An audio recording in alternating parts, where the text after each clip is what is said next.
Hello students and welcome back to our YouTube channel Vidyam. तो हम लोग आपके लिए लेकर आए थे सीयूईटी के लिए मॉक टेस्ट सीरीज, तो जो हमारी खत्म हो चुकी थी, बट उसके बाद बहुत सारे बच्चों के लगातार कमेंट्स आ रहे हैं कि मैम और ज्यादा मॉक टेस्ट चाहिए। तो बेटा हम लोग एक बार फिर से सीयूईटी की मॉक टेस्ट सीरीज आपके लिए रीस्टार्ट कर रहे हैं एंड आज मैं आपके लिए लेकर आई हूँ सीयूईटी के लिए इकोनॉमिक्स के लिए मॉक टेस्ट नंबर 3, जहाँ पर मैं पूरा 50 क्वेश्चंस का 1 घंटे का मॉक टेस्ट यहाँ पर आपको सॉल्व करवाने वाली हूँ। 25 from macro, 25 questions from micro economics. तो सारे क्वेश्चंस पहले तुम खुद से अपना आंसर करो पॉज करके, और फिर मेरा सोल्यूशन तुम सुनने वाले हो। ठीक है, तो जल्दी से हमारे वीडियो को करते स्टार्ट हमारे पहले क्वेश्चन के साथ। तो पहले 25 क्वेश्चन मैक्रो के मैंने डाले और फिर 25 माइक्रो के आपके पास आएंगे। ठीक है, तो पहला क्वेश्चन मुझे बोलता है कि डेप्रिसिएशन का भैया जी क्या मतलब होता है। ठीक है, तो वी हैव 4 ऑप्शंस, देखते हैं कौन सा सही ऑप्शन होगा।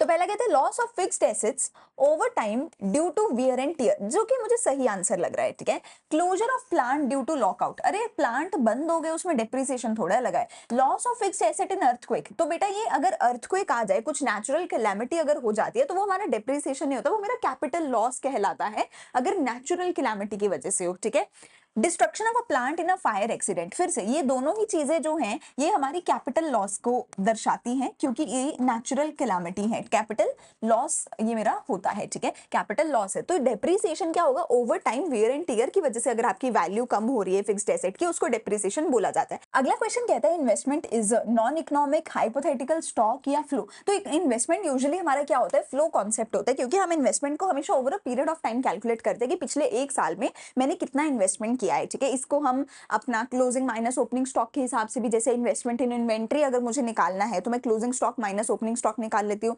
ताकि मैं पता कर सकूँ 1 साल में मैंने इन्वेंट्री में कितना इन्वेस्ट किया है, या एसेट्स की वैल्यू का मैं नेट फाइंड आउट कर सकती हूँ। तो मैंने 1 साल में कितना इन्वेस्टमेंट किया है वो मैं फाइंड आउट करती हूँ। तो ये फ्लो कॉन्सेप्ट होता है। Medium of exchange function of money है solve the barter specific problem, कहते हैं मीडियम ऑफ एक्सचेंज वाला जो फंक्शन है मनी का, उसने बार्टर सिस्टम की कौन सी प्रॉब्लम को सॉल्व किया है। बेटा उसने बार्टर सिस्टम की lack of double coincidence of bonds को सॉल्व किया है। ठीक है, क्योंकि पहले मेरे पास एक कॉमन मीडियम ऑफ एक्सचेंज नहीं था, जिसकी वजह से मुझे क्या करना पड़ता था, सामान के बदले में सामान को चेंज करना पड़ता था। अब सेम बंदे के पास सेम सामान मिले वो जरूरी नहीं है, डबल कोइंसिडेंस ऑफ बॉन्ड्स हो नहीं पाता था, तो प्रॉब्लम होती थी। उसको सॉल्व किया मनी ने। क्यों? क्योंकि मनी क्या है, एक मीडियम ऑफ एक्सचेंज की तरह एक्ट करती है। अगला क्वेश्चन मुझे बोलता है total value of goods and services produced in an economy during a year is called as. 1 साल में कितनी गुड्स एंड सर्विसेज प्रोड्यूस हुई हैं किसी भी इकोनॉमी में, उसको क्या बोला जाता है? उसको ऑब्वियसली एग्रीगेट सप्लाई बोला जाता है। अगर मैं बोलूं 1 साल में कितनी टोटल गुड्स एंड सर्विसेज लोगों ने खरीदी हैं, उसको एग्रीगेट डिमांड बोला जा सकता है। पर 1 साल में टोटल कितनी गुड्स एंड सर्विसेज प्रोड्यूस हुई हैं, क्योंकि वर्ड प्रोड्यूस आ गया तो एग्रीगेट सप्लाई है। अगर होता है 1 साल में कितनी गुड्स एंड सर्विसेज पे लोगों ने खर्चा किया है, तो वो शायद एग्रीगेट डिमांड होती है। कितनी लोगों ने खरीदी है, ठीक है, वो डिमांड होती है, पर कितनी प्रोड्यूस हुई है वो एग्रीगेट सप्लाई है। If the savings function of an economy हमें गिवन है, ठीक है, किसी भी इकोनॉमी का सेविंग्स का फंक्शन हमें गिवन है, एमपीसी मुझे पूछा है। देखो मुझे पता है सेविंग्स फंक्शन में ये क्या होता है, ये 1 माइनस बी होता है, यानी कि ये एमपीएस होता है। तो अगर एमपीएस 0.4 है तो एमपीसी मुझे पता है मेरा 0.6 होगा, क्योंकि MPC plus MPS is equals to 1। यहाँ पे मुझे एमपीएस 0.4 दिया है तो एमपीसी 0.6 होना चाहिए। APC can also be greater than 1। APC कब ग्रेटर देन 1 हो सकता है? अगर APC plus APS equal to 1 है, ठीक है, और एपीसी जो है मेरा वो ग्रेटर देन 1 है, ठीक है, तो मेरा एपीएस क्या होगा? तो उस केस में मेरा एपीएस क्या होगा? तो ऑब्वियस सी बात है कि अगर मेरा एपीसी लेट्स से 2 है plus APS is equals to 1, तो एपीएस कितना होगा? 1 माइनस 2, ऑब्वियसली -1। तो टेक्निकली अगर ये दोनों का सम 1 के बराबर है और इनमें से एक आइटम 1 से बड़ी है, तो दूसरी आइटम तो ऑब्वियसली नेगेटिव होगी ना, ताकि वो उसको 1 के बराबर बना सके सम टोटल को। तो एपीएस ऐसे केस में मेरा नेगेटिव होगा अगर मेरा एपीसी जो है वो इक्वल टू 1 होता है। ठीक है, गवर्नमेंट बजट के अंदर non debt creating capital receipt है मेरे पास 200, रेवेन्यू रिसीट है 1500, बोरोइंग्स मुझे दे रखी है, कैपिटल रिसीट, रेवेन्यू रिसीट दे रखी है। What will be the fiscal deficit in this case? Fiscal deficit कितना है वो मुझे पता करना है। तो यार देखो, वैसे तो मुझे फिस्कल डेफिसिट निकालने के लिए मेरा फॉर्मूला पता है कि मुझे क्या कहते हैं, एक्सपेंडिचर में से रिसीट्स माइनस करने होते हैं, कैपिटल वाले भी रेवेन्यू वाले भी। लेकिन मुझे टेक्निकली एक्सपेंडिचर यहाँ पे दिया नहीं हुआ, तो मैं क्या करूं? तो मैं दूसरा दिमाग लगाऊंगी। दूसरा दिमाग मेरा क्या बोलता है कि जो मेरा फिस्कल डेफिसिट है वो मेरे बोरोइंग्स के बराबर होता है हमेशा से। तो यहाँ पर मुझे बोरोइंग्स 150 दी हुई है, तो मैं आंख बंद करके जो मेरा फिस्कल डेफिसिट है उसको बोरोइंग्स के बराबर 150 के बराबर लिख के आ जाऊंगी। ठीक है, fiscal deficit is unhealthy for economic development. कहते हैं जो फिस्कल डेफिसिट है, अगर किसी भी देश में फिजिकल डेफिसिट हो तो वो अच्छी बात नहीं है, वो अनहेल्दी है। अब ऐसा क्यों है भैया? तो ऐसा इसलिए है बिकॉज अगर तुम्हारे पास फिजिकल डेफिसिट होगा तो तुम्हारे सिर पे इंटरेस्ट पेमेंट का प्रॉब्लम होगा कि तुम्हें बहुत ज्यादा इंटरेस्ट फ्यूचर में पे करना पड़ेगा, विच इज वाई तुम्हें और ज्यादा फ्यूचर में लोन लेना पड़ेगा, विच इज वाई तुम कुछ ना कुछ नई करेंसी कई बार प्रिंट करोगे, ठीक है, फिजिकल डेफिसिट को पूरा करने के लिए। अगर तुम नई करेंसी प्रिंट करोगे तो तुम्हारी इकोनॉमी में इन्फ्लेशन हो जाएगी, ठीक है, डिफ्लेशन नहीं हो सकती, रिसेशन नहीं, प्रॉस्पेरिटी नहीं। प्रॉस्पेरिटी तो ऑब्वियसली नहीं हो सकती ना, क्योंकि डेफिसिट है, कुछ नेगेटिव है, तो प्रॉस्पेरिटी तो नहीं आ सकती, ठीक है। इससे बेसिकली क्या आता है? इन्फ्लेशन आता है। क्यों? क्योंकि डेफिसिट बढ़ेगा, इंटरेस्ट पेमेंट बढ़ेगा, जिसकी वजह से फ्यूचर डेफिसिट बढ़ेगा, जिसकी वजह से तुम्हें नोट प्रिंट करने पड़ेंगे अपने डेफिसिट को पूरा करने के लिए, ठीक है, जिसकी वजह से इन्फ्लेशन होगा। Identify the correctly matched pair, ठीक है, हमें इन चारों में से कौन सा करेक्टली मैच्ड पेयर है, हमें वो फाइंड आउट करना है, ठीक है। Excise duty capital receipt, excise duty capital receipt नहीं हुई, ये गवर्नमेंट के लिए रेवेन्यू रिसीट होगी, ठीक है। इनकम टैक्स एक डायरेक्ट टैक्स है, ये मेरा सही ऑप्शन है, तो बी का 2 मेरा सही आंसर होना चाहिए। अर्निंग फ्रॉम पीएसयू कोई टैक्स नहीं है गवर्नमेंट के लिए, अगर कोई अर्निंग हो रही है पीएसयू से तो it is not a tax, it is basically a receipt for the government, it's not indirect tax, ठीक है। इनडायरेक्ट टैक्स होता है मेरा जीएसटी हो गया फॉर एग्जांपल, जो गुड्स एंड सर्विसेज के ऊपर लगाया जाता है, वो इनडायरेक्ट टैक्सेस होते हैं, ये नहीं हो सकता है। ओल्ड एज पेंशन तो मेरी ट्रांसफर पेमेंट होती है एक तरीके से, तो old age pension non tax revenue receipt भी नहीं हो सकती। It's not a non tax revenue receipt, it's rather a revenue expenditure, because old age pension सरकार को मिलती नहीं है, सरकार रैदर पे करते हैं, so it's a revenue expenditure, ठीक है। Which of the following can be accounted for the cause of devaluation of currency in a country? कहते हैं किसी देश की करेंसी की वैल्यू गिर रही है, ठीक है, इनमें से कौन सी चीज उसका रीजन है? तो देखो, जब भी हमारे देश के अंदर पैसा आएगा तो हमारे देश की करेंसी की वैल्यू बढ़ेगी,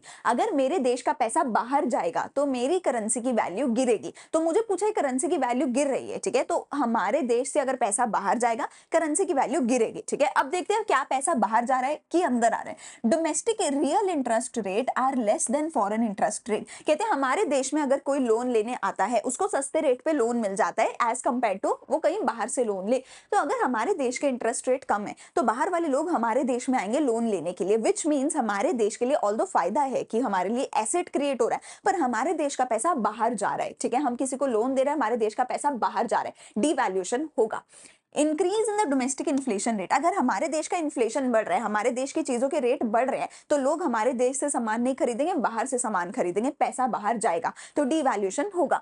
much increase in the income, अगर लोगों की इनकम बढ़ेगी लोग तो भी बाहर जाएंगे, बाहर से सामान मंगवाएंगे, ठीक है, देयर आर हाई चांसेस कि उस केस में लोग अच्छी खासी चीजों का इंपोर्ट करवाने लग जाए, तो ऐसे केस में भी जो डीवैल्यूएशन होगा। So all of these should be the right answer. A fall in the external value of a currency as notified by the government of the country is called as, कहते हैं हमारे देश की currency की value गिर गई लेकिन सरकार ने ऐसा बताया है, सरकार ने ऐसा बताया, ठीक है, इट्स नॉट कि डिमांड एंड सप्लाई के बेसिस पे नहीं हुआ। जब गवर्नमेंट बताती है तो बेटा वो डीवैल्यूएशन या रीवैल्यूएशन होता है, जब डिमांड सप्लाई के बेसिस पे होता है तो वो डेप्रिसिएशन या एप्रिसिएशन होता है। गवर्नमेंट ने क्या किया है, एक्सटर्नल वैल्यू हमारी करेंसी की गिर दी है, तो रीवैल्यू नहीं डीवैल्यू होगा, ठीक है। What will be included in the national income, national income में इनमें से कौन सी चीज इंक्लूड करी जाएगी? Expenditure on maintenance of the building, expenditure on adding a floor to the building, social security contribution by the employees, payment of interest on a loan taken by an employee from the employer, ठीक है। तो इनमें से कौन सी चीज national income में add करी जाएगी? तो जो हमारा मेंटेनेंस ऑफ द बिल्डिंग का खर्चा है इसको यूजुअली हम इंटरमीडिएट कंजम्पशन की तरह ट्रीट करते हैं, तो ये ऐड नहीं होगा।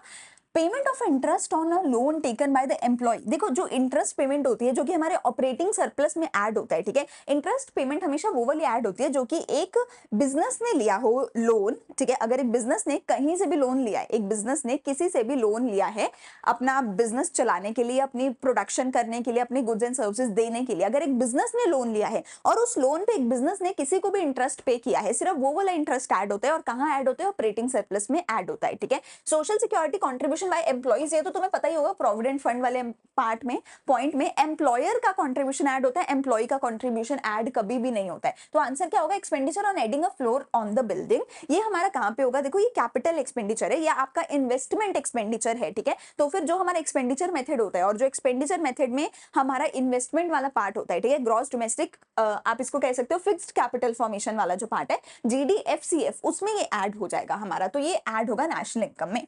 The term welfare refers to, welfare का क्या मतलब यहाँ पर होता है, ठीक है, तो sense of feeling proud for the nation नहीं, वेलफेयर का टेक्निकली मतलब होता है कि हमारे देश के जो लोग हैं वो कितने खुश हैं, वो एक्चुअल में कितने वेल बीइंग उनकी कितनी है, not proud for the nation.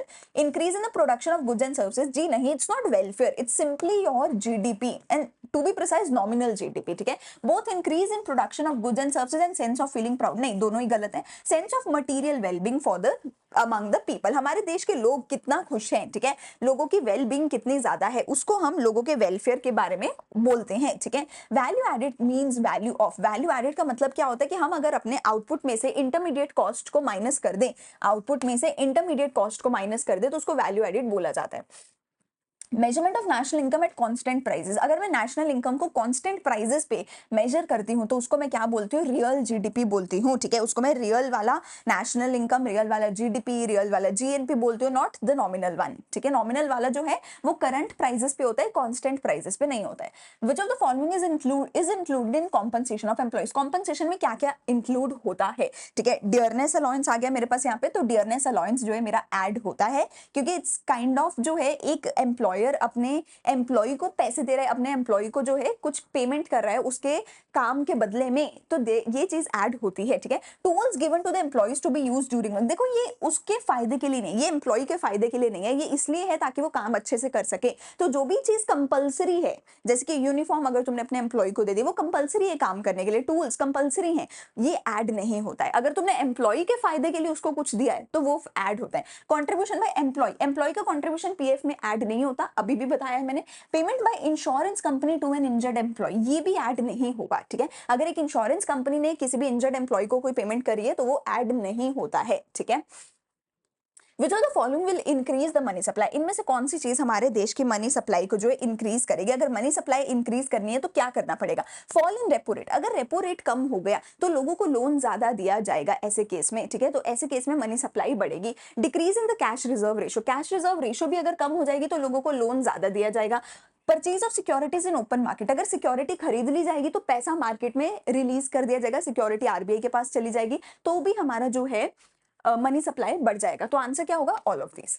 Margin requirements can be calculated as, margin requirement क्या होता है, मार्जिन रिक्वायरमेंट का मतलब होता है कि अगर तुम्हें 10 लाख का लोन चाहिए तो तुम्हें 12 लाख की सिक्योरिटी गिरवी रखवानी पड़ेगी। तो जो तुम्हारे सिक्योरिटी का प्राइस है माइनस तुम्हें जितने का लोन चाहिए, वो मार्जिन का रिक्वायरमेंट होता है। अमाउंट ऑफ लोन माइनस नहीं, market value of security plus नहीं, market value of security equal भी नहीं, market value of security offered minus the amount of loan guaranteed, ठीक है, minus the amount of loan granted, ये होगा मेरा margin requirement.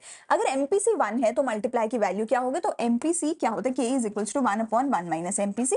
तो फिर अगर ये 1 है तो 1/1 0 हो जाएगा, तो ये जो मेरा के है वो इन्फिनिटी हो जाएगा, ठीक है। तो ऐसे केस में जो मेरा के है वो इन्फिनिटी हो जाएगा, कैसे, इज इक्वल टू के इज इक्वल्स टू 1/1 माइनस 1/0। तो किसी भी चीज में अगर डिनोमिनेटर में 0 आता है उसकी वैल्यू इन्फिनिटी हो जाती है। According to Keynesian theory, equilibrium level of income is determined, equilibrium level of income कहाँ पर जो है डिटरमिन होती है। तो इक्विलिब्रियम लेवल ऑफ इनकम के लिए हम देखो एडीईएस अप्रोच को यूज कर सकते हैं, प्लस हमारी सेविंग्स एंड इन्वेस्टमेंट की जो अप्रोच है उसको हम यूज कर सकते हैं। तो यहाँ पर मेरे दोनों ही आंसर बन जाएंगे, एक्स एंटे सेविंग्स एक्स एंटे इन्वेस्टमेंट भी जब बराबर हो जाए तब भी मेरा इक्विलिब्रियम आता है, और एडीईएस भी जब बराबर हो जाए तब भी मेरा इक्विलिब्रियम आता है। एक्स पोस्ट की बात नहीं करते, पोस्ट होता है बाद वाला, एक्स एंटे होता है प्लान्ड वाला। तो हम यहाँ पर हमेशा प्लान्ड वाले की बात करते हैं, एक्चुअल वाले की बात हम नहीं करते। एक्सपोस्ट माने तो एक्चुअल, इसकी बात नहीं करते, हमेशा प्लान्ड वाले की बात करते हैं। तो इसमें तो दोनों ही आंसर बन सकते हैं, ठीक है। Inflationary gap may exist at a situation when, inflationary gap जो है मेरी इकोनॉमी में कब आ सकता है, ठीक है। इन्फ्लेशनरी गैप माने प्राइजेस बढ़ेंगे, प्राइजेस कब बढ़ेंगे, जब डिमांड ज्यादा होगी एज कंपेयर टू सप्लाई, या फिर हम ये कह सकते हैं कि जो हमारे फुल एम्प्लॉयमेंट के लेवल पे जो डिमांड है उससे भी ज्यादा हमारी डिमांड होगी, ठीक है। तो एडी फुल एम्प्लॉयमेंट ही दिया हुआ है नीचे तो, बट एडी फुल एम्प्लॉयमेंट से ज्यादा होनी चाहिए, not greater than equal to, not less than equal to, not less then.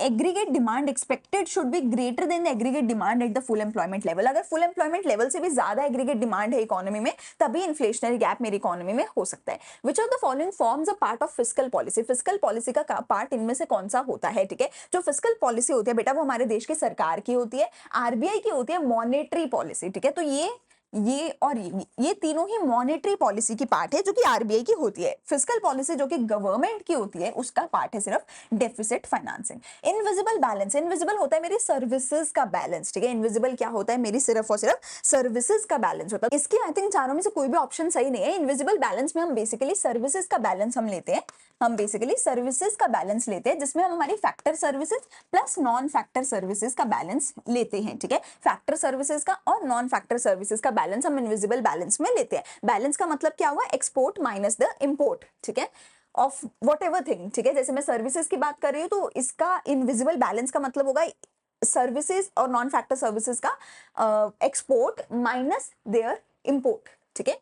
State on which side of the capital account or the current account will the following transaction be recorded, ठीक है। क्या BOP में कौन से side पे ये record होगा। Import of mobile phone from China, mobile phone हमने इंपोर्ट करे हैं चाइना से, तो अगर हमने मोबाइल फोन इंपोर्ट करे हैं विच मीन्स कि हमारा जो है पैसा हमारे देश से बाहर गया है, ठीक है। अगर पैसा हमारे देश से बाहर गया है तो वो क्रेडिट पे नहीं आएगा, पैसा अगर मेरे देश से बाहर गया तो वो डेबिट साइड पे आएगा। और सिंपली मैंने गुड्स का इंपोर्ट किया है और गुड्स का इंपोर्ट हमें पता है हमारे करंट अकाउंट में जाता है, so this will be on debit side of the current account, ठीक है। कंज्यूमर बिहेवियर किस में स्टडी करते हो, तो माइक्रो हमारी यहाँ से शुरू हो गई, 26वां क्वेश्चन है। कंज्यूमर बिहेवियर माइक्रो में स्टडी किया जाता है, मैक्रो में नहीं किया जाता है। और मैक्रो इकोनॉमिक्स को ही इनकम एंड एम्प्लॉयमेंट की थ्योरी भी बोलते हैं, ठीक है।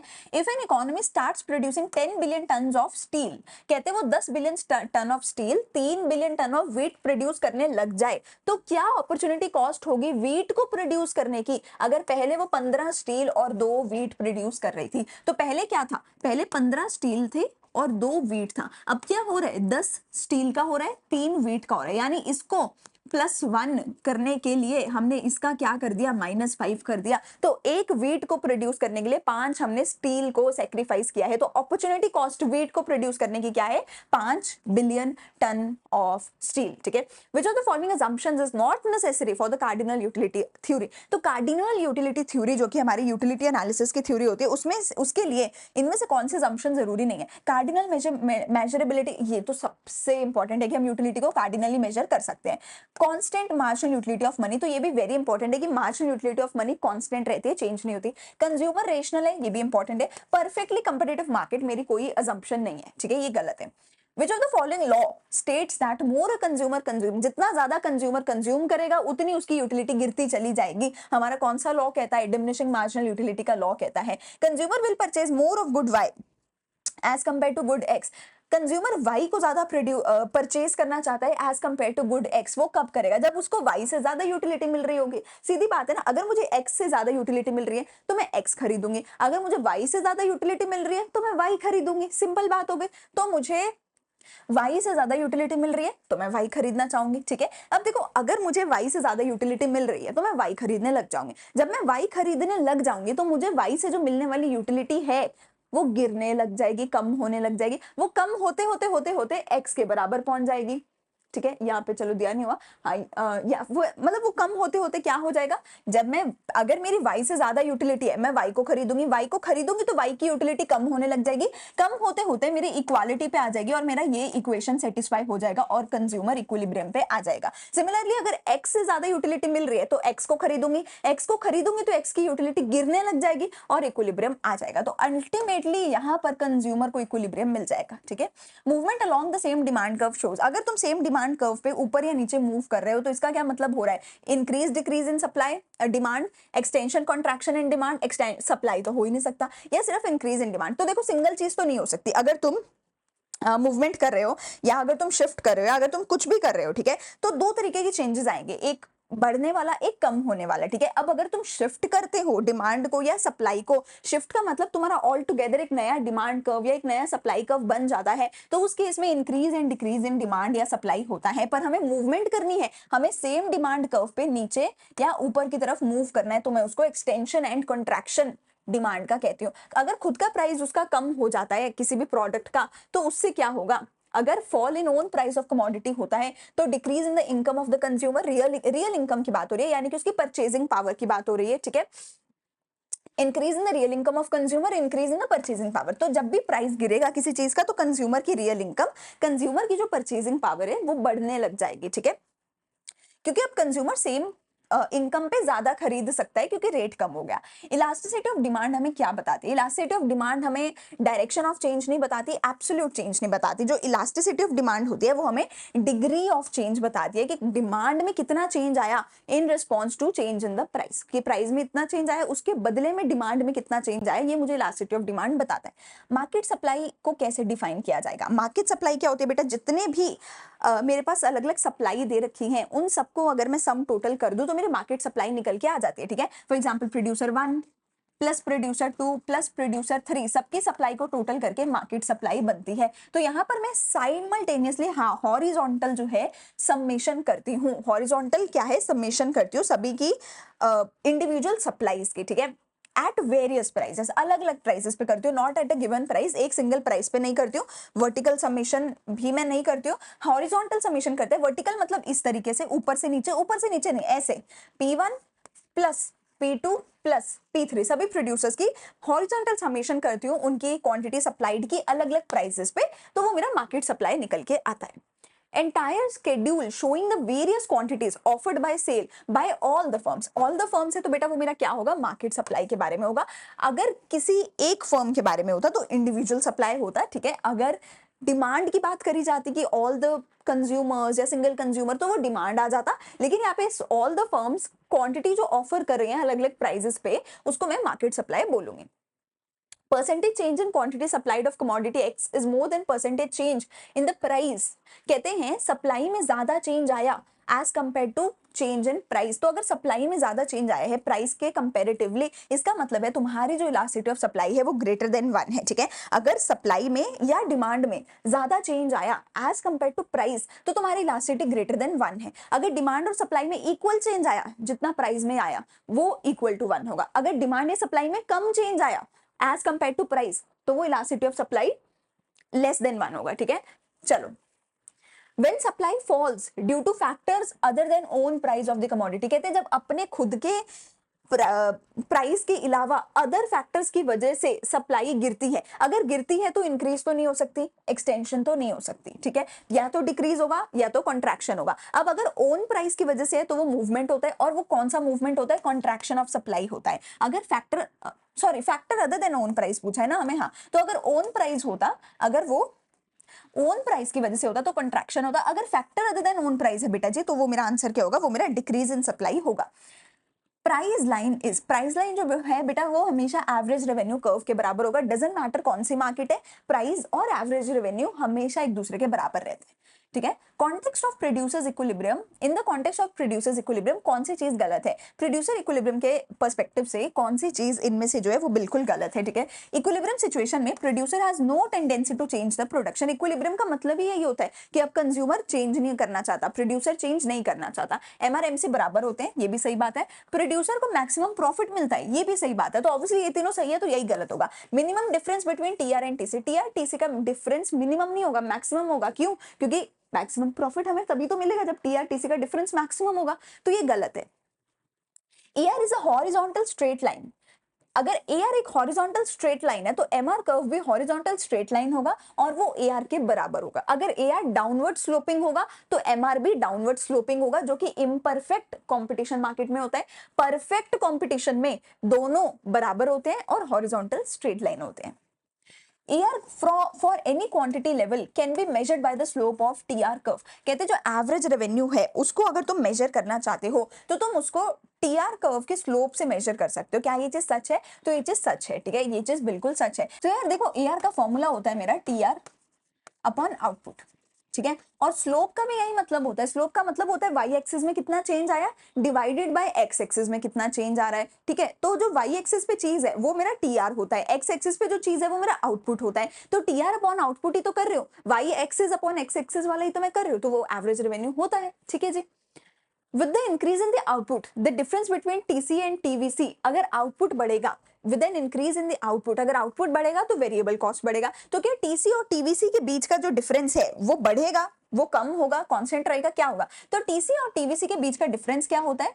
TVC plus TFC। इन दोनों के बीच का डिफरेंस होता है TFC। ठीक है, TC minus TVC is equals to TFC, यानी कि फिक्स्ड कॉस्ट जो कि चेंज नहीं होती है, जो कि बिल्कुल कांस्टेंट रहती है, ठीक है। फिक्स्ड कॉस्ट को हम और इनमें से क्या चीज बोल सकते हैं, हमारे जो फिक्स्ड कॉस्ट है उसका दूसरा क्या नाम हो सकता है, इनडायरेक्ट कॉस्ट बोला जा सकता है, सप्लीमेंट्री ओवरहेड, तीनों ही चीजें हम फिक्स्ड कॉस्ट को बोल सकते हैं। तो तीनों ही मेरे आंसर होंगे, all of this will be the answer.